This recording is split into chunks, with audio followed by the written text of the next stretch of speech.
പള്ളൂരുത്തി ശ്രീ വെങ്കിടാചലപതി ക്ഷേത്രത്തിലെ ശ്രീമദ് ഭാഗവത സപ്താഹയജ്ഞം സമാപിച്ചു. സഹസ്രനാമ പാരായണത്തിൽ പങ്കെടുക്കാനും ഭഗവാന്റെ അനുഗ്രഹം പ്രാപിക്കുന്നതിനുമായി നിരവധി ഭക്തജനങ്ങളാണ് ക്ഷേത്രാങ്കണത്തിൽ എത്തിച്ചേർന്നത്. യജ്ഞാചാര്യൻ ഭാഗവത വിശാരദൻ ബ്രഹ്മശ്രീ വെൺമണി പരമേശ്വരൻ നമ്പൂതിരിപ്പാടിന്റെ മുഖ്യ കാർമ്മികത്വത്തിൽ നടന്ന ചടങ്ങുകളോടെയാണ് ഭാഗവത സപ്താഹയജ്ഞം പൂർണ്ണമായത്. ഹൃദയത്തിൽ അനുഭൂതിയായിട്ട് ഏറ്റെടുക്കുക. ഭാഗവത സപ്താഹത്തെ പൊതുവെ നമ്മൾ പറയാം, ഈ വണ്ടിക്ക് പെട്രോൾ അടിക്കുന്ന പോലെയാണ്. വണ്ടിക്ക് എന്തിനാ പെട്രോൾ അടിക്കണേ? അത് ഓടിക്കാൻ. ഇപ്പൊ നമ്മൾ ഫുൾ ടാങ്ക് പെട്രോൾ അടിച്ചു ഒരു സ്ഥലത്ത്, അടുത്ത പെട്രോൾ പമ്പ് കയറി നമ്മൾ വീണ്ടും കയറണം. നമുക്ക് കയറൂ അടുത്ത പെട്രോൾ പമ്പില്? ഇല്ല, അത് ഈയിലെത്തി തുടങ്ങിയാലേ നമ്മൾ കയറുള്ളൂ, അല്ലേ? ഇതേപോലെയാണ് ഭഗവത് ഉപാസന.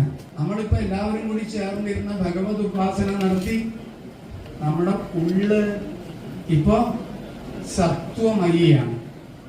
നീ പുറത്തേക്ക് ഇറങ്ങി വിഷയത്തോട് കൂടെ കൂടുമ്പോഴോ ഇതിങ്ങനെ അല്ലെ, പെട്രോൾ ഇങ്ങനെ കുറഞ്ഞു കുറഞ്ഞു കുറഞ്ഞു വരണത് പോലെ നമ്മുടെ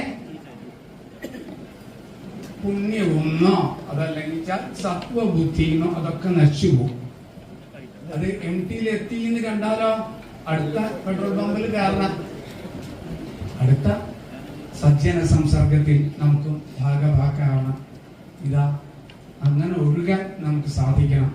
സമാപന ദിവസം 1000 പേർ പങ്കെടുത്ത വിഷ്ണു സഹസ്രനാമ പാരായണവും നടന്നു. ഉദ്ധവോപദേശം, സ്വർഗാരോഹണം, കൽക്കി അവതാരം, കലികാല വർണ്ണന, ഭാഗവത സംഗ്രഹം, കഥാശ്രവണ ഫലം, പൂർണ്ണഗ്രന്ഥ ശ്രവണഫലം, മോക്ഷലബ്ധി എന്നിവയായിരുന്നു പ്രധാന പാരായണ ഭാഗങ്ങൾ. ഭക്തജനങ്ങൾക്ക് ഭഗവാന്റെ കടാക്ഷം ലഭ്യമാക്കിക്കൊണ്ട് നടന്ന സഹസ്രനാമ പാരായണം ഭക്തി നിർഭരവും കണ്ണിന് കുളിർമയേകുന്നതുമായിരുന്നു.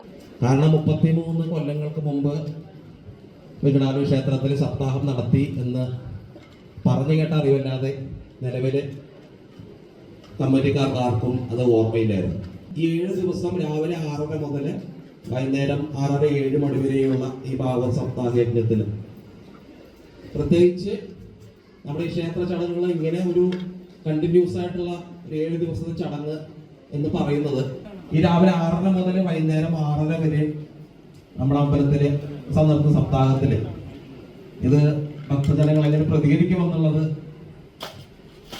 ഞങ്ങളെ സംബന്ധിച്ചിടത്തോളം വളരെ ഒരു ടെൻഷൻ ഉണ്ടാക്കുന്ന കാര്യമായിരുന്നു. കാരണം നമുക്ക് ഏറ്റവും വലിയ ഒരു യജ്ഞാചാര്യനെ നമുക്കിതിന് കിട്ടി.